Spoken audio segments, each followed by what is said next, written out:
Johanna här igen, din pedagog i etern. Nu ska vi prata lite om autismspektret. ASD förkortas det, Autism Spectrum Disorder.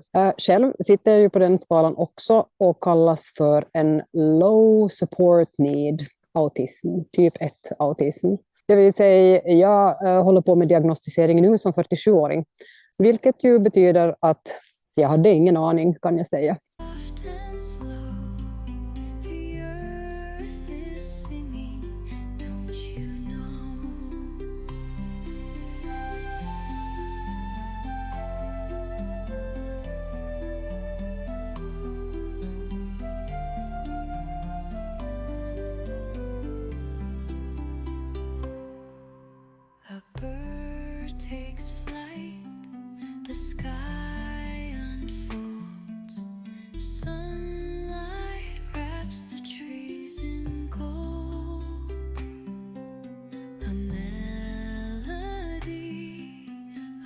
Lågaktivitetszoner på biblioteket, att ha ställen där det finns sänkt belysning, begränsat med ljud, att igen ha de här noise cancelling headphones eller brusreducerande öronproppar och tillhyggen att antingen låna ut eller ge. Sen att tänka sig lite sådär som man gör på simhallarna när man har candlelight swims, där man alltid stearinljussken simmar. Alltså att man har till exempel sån här några timmar per vecka eller med jämna mellanrum där man drar ner på belysningen i biblioteket, och ljudnivån brukar ju ofta vara låg på biblioteket överhuvudtaget, men där det alltså är extra tyst i hela huset. Som man då kan kalla för någonting som också attraherar andra.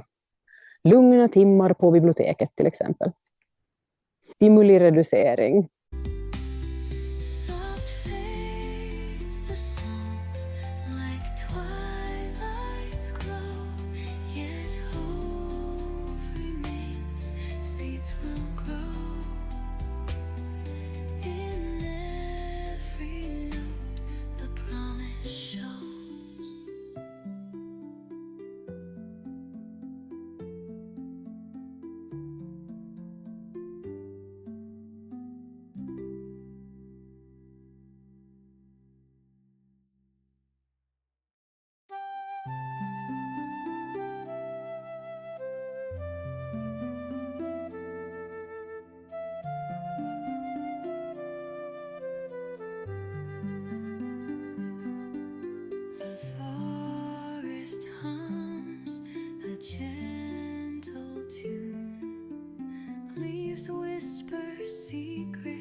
Ett annat tips för besökare med autism så är till exempel färdiga boklådor.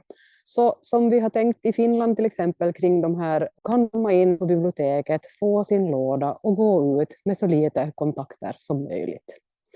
Och så lite överväldigande som möjligt. Att överhuvudtaget göra utlåning och tillbakalämning så smärtfritt som möjligt, det gynnar faktiskt folk på autismspektret många gånger. Dock så gynnar det ju alltså inte alltid autismspektrumvarande individer, så att man tar bort helt den sociala samvaron eller den sociala relationen på biblioteket, även om det kan alltså underlätta för överväldigande att man gör det. Så det finns gränser med allt, och har du träffat en med autism så har du träffat en med autism. Och då vet du någonting om den ena med autism. Så det finns en hel del andra möjligheter med vad man kan göra. Och jag lämnar dem, precis som i de andra videorna, som en lista i slutet på videon. För inspiration.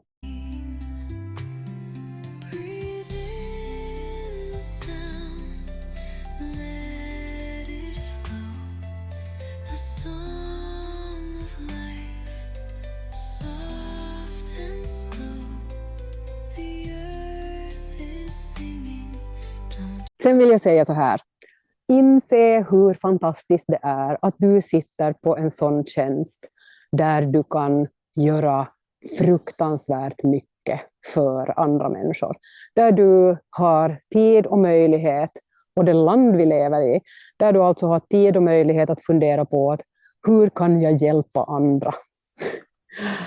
Och då vill jag välfärdsområdets slogan direkt, men hur kan vi hjälpa? Och att det finns ett sådant system helt enkelt som UDL, det vill säga Universal Design for Learning, som leder till att du kan fundera på förhand hur någonting kan bli tryggare för alla besökare, som dessutom i förlängningen hjälper människor och besökare med specifika inlärningsutmaningar.